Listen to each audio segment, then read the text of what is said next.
Frequentemente, quando falam dos maiores campeões brasileiros e os 12 brasileirões do Palmeiras, aquela velha polêmica volta à tona. A história do fax envolvendo a Taça Brasil e o torneio Roberto Gomes Pedrosa. Mas afinal, essas competições eram campeonatos brasileiros ou não?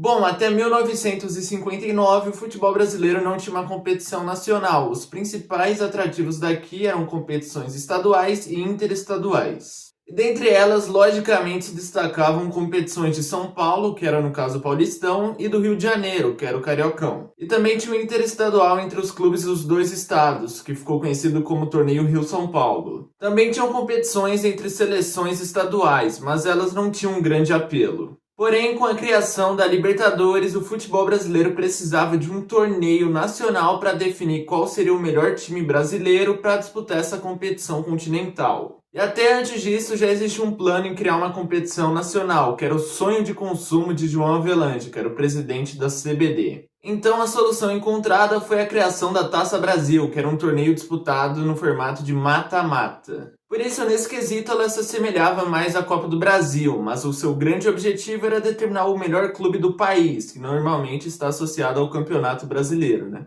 Nela, os participantes eram definidos através dos estaduais. Simplificando aqui, quem era campeão estadual participava da Taça Brasil. Mas existia uma ajudinha para os times do eixo, que já disputavam os estaduais mais difíceis do país. Os clubes cariocas e paulistas entravam diretamente nas semis ou quartas. O mesmo acontecia com o campeão da competição do ano anterior. Pelo menos essa vantagem tinha uma explicação logística.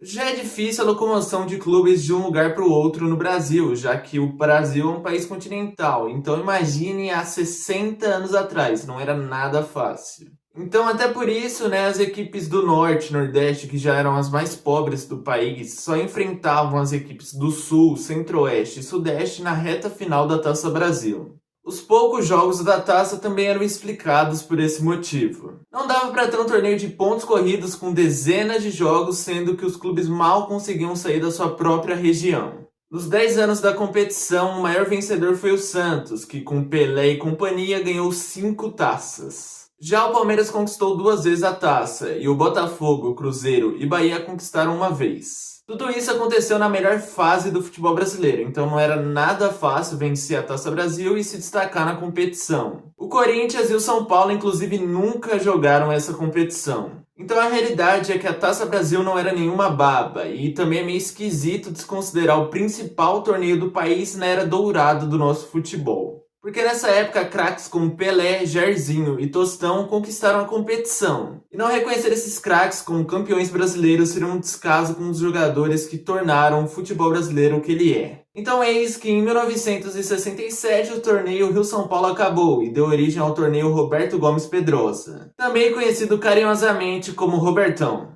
Roberto foi um dos grandes goleiros brasileiros da sua época e se tornou presidente da Federação Paulista, mas acabou falecendo tragicamente em 1954. Essa competição foi basicamente uma expansão do Rio-São Paulo e ela foi bem menos democrática se comparada à Taça Brasil no quesito de abranger times de diferentes regiões do país. 15 clubes disputaram a primeira edição do torneio, sendo 5 paulistas, 5 cariocas, 2 mineiros, 2 gaúchos e 1 paranaense. Um ano depois, um clube pernambucano e baiano foram adicionados ao torneio que ficou conhecido como Taça de Prata. Mesmo sendo menos abrangente e democrático, a verdade é que o Robertão tinha um nível técnico muito superior à Taça Brasil. Ela concentrava os melhores times do país, mesmo tendo participantes que não eram escolhidos na base da meritocracia. O que importava é que ela era mais atrativa na questão de bola jogada do que a Taça Brasil. Com essa nova competição, a Taça Brasil perdeu relevância, que já sofria com problemas de calendário,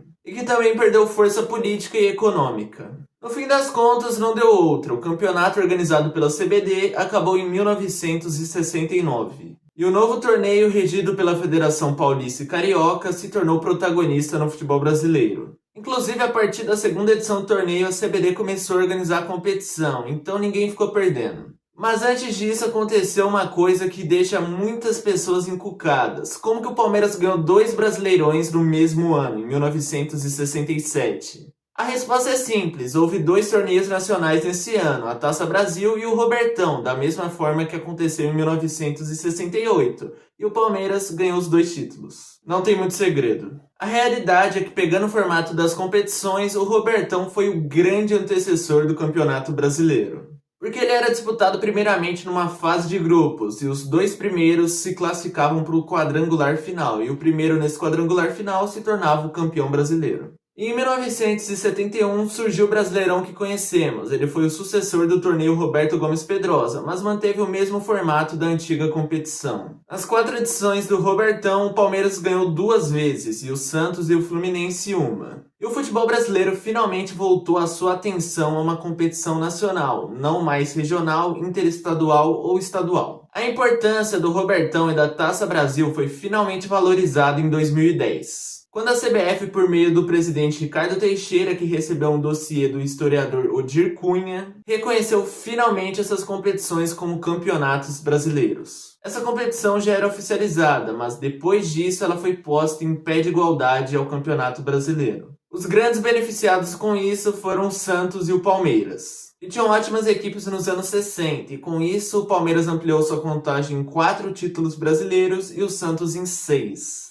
Obviamente, essa adição gritante de títulos pode ter revoltado alguns torcedores rivais, né? Como é que pode o Palmeiras, que tem 4 títulos brasileiros e do nada tem 8 agora? Saiu de tetra para octa no estalar de dedos. É compreensível que isso seja um choque, mas na realidade isso não foi mais do que merecido. Aquele período foi a era dourada do futebol brasileiro, e a Taça Brasil e o Robertão foram essenciais para os clubes brasileiros na época. E os próprios veículos de comunicação da época retrataram esses clubes que conquistaram esses torneios como campeões brasileiros, então não há muito o que ser contestado aqui. Bom, meu nome é Matheus, e se você gostou do vídeo eu peço que você deixe seu like, que vai ajudar muito na recomendação e no alcance do vídeo. Também peço que você ative as notificações e também se inscreva no canal para sempre estar ligado nas novas novidades. E no mais, é isso. Então tchau e até logo!